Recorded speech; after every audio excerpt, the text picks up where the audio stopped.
Now, this is the last Thursday of the month of March 2025. And as is the norm, this being the last Thursday, tonight we take a stock of the key or the major occurrences during the month of March.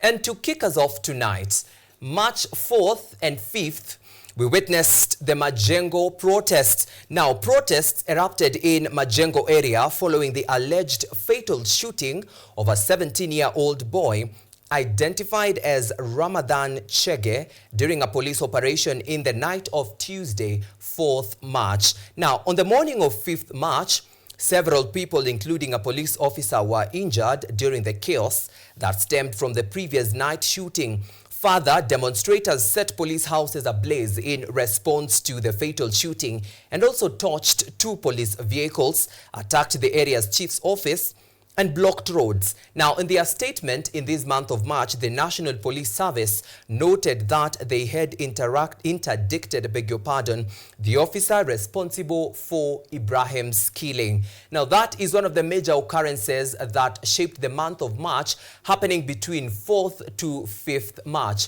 Now, another key major occurrence in the month of March happened on 7th of March at the Kenyatta International Convention Center, KICC. On 7th March, the country witnessed President William Ruto and former Prime Minister Raila Odinga sign a 10-point Memorandum of Understanding, or MOU, at KICC, as I have mentioned earlier. Now, this MOU signed at KICC said, Raila and Ruto said that this MOU sought to see UDA and ODM work together. Now, some of the key highlights of the agreement that was signed at KICC included the full implementation of the NADCO report that seeks to create the office of the official opposition leader and also reinstate the position of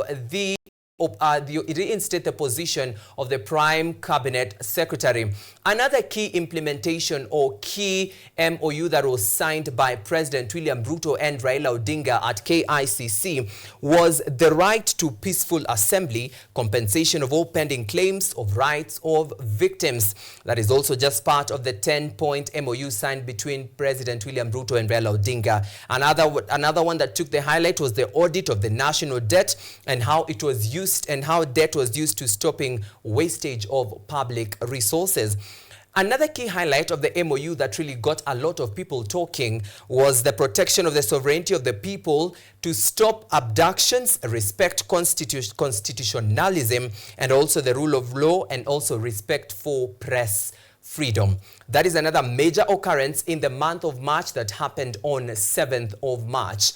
Another key occurrence that happened between the week from 2nd to 9th of March was the Jesus Winner Ministries donation fiasco. Now, a church donation of 20 million shillings by President William Ruto to Jesus Winner Ministry Church in Roysambu on 2nd of March this year escalated to protesters storming the Bishop Edward Mwai-led church, demanding for a return of the 20 million shillings, and this was on March 9th. The demonstrators, mobilized through the hashtag Occupy Jesus Winner on X, accused the government of misallocating public funds, while issues such as the Social Health Insurance Fund remain unresolved. Now, the Bishop of Jesus Winner Ministries Roysambu, that is Bishop Mwai, thereafter came out and said he had forgiven the protesters and requested for the release of those arrested during the protest. Now, that is a key occurrence that really made headlines between 2nd to the 9th of March this month. Now, another key occurrence in March 23rd, just a few days ago, was an Al-Shabaab attack in Garissa, where 6 people died after Al-Shabaab militants attacked a police camp in Garissa County. Now, 6 people died, and Al-Shabaab militants attacked a National Police reservist camp in a place known as Biamodho Fafi in Garissa County. Now, according to a police report, 4 other people were injured in the 5:30 a.m. attack. The militants are said to have used assorted weapons to overrun the camp. Now, the attack came just a week after the United States of America or the United States or the U.S. Embassy issued an advisory warning or cautioning travelers against visiting some places in Kenya, including Garissa County, along the border with Somalia due to a threat of an attack. That was in March 23rd. Now, to March 24th, the journey to reconstituting IEBC commenced. Now, the journey to reconstituting IEBC officially kicked off on Monday, March 24th, with the first segment featuring 11 candidates seeking to succeed the late chairperson Wafula Chebukati. Now, with the chairperson vetting coming to a close yesterday, an additional 105 candidates vying for the 6th commissioner position began their interviews today, an exercise that is set to run until April 24th. Now, once constituted, the new commission is faced with the demanding task of cleaning up the voter registry and addressing the contentious issue of electoral integrity. Now, that was March 24th. Fast forward to March 26th, that is yesterday, and also March 20th, we witnessed quite a number of reshuffles in the executive and new nominations. Now, let's start with March 20th. Now, March 20th last week, President William Ruto reshuffled a number of principal secretaries, and he reassigned 6 roles and nominated 14 new PSs, including those allied to former Prime Minister Raila Odinga.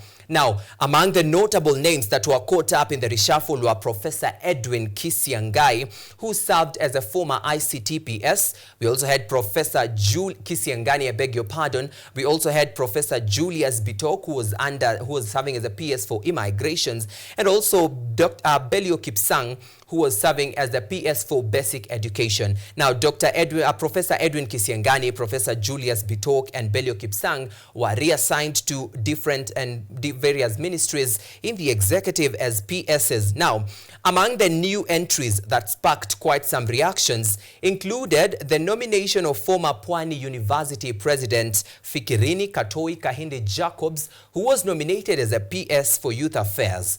Now, their vetting is set to commence next week.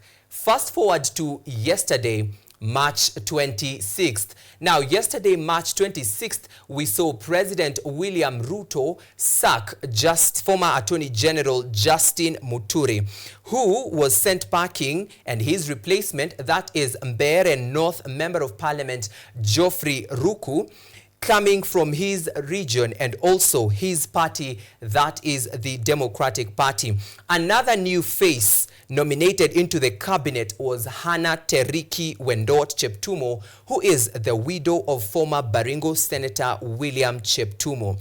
Now, who was nominee that is Hannah Teriki was nominated as CS Gender, Culture, Arts and Heritage. Now, those are the new entrants into the latest cabinet reshuffle. Mbeere of Parliament Geoffrey Ruku and Hannah Teriki Wendot, who has been nominated as the CS for Gender, Culture, Arts and Heritage.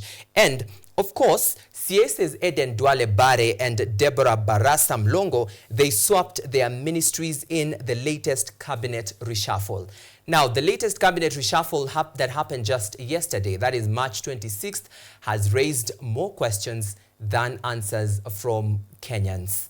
And now on to the latest, and the latest occurrence in the month of March is the WRC Safari Rally. Now, the 2025 WRC Safari Rally Championships, dubbed the Rally for the Fans, made headlines and left a mark to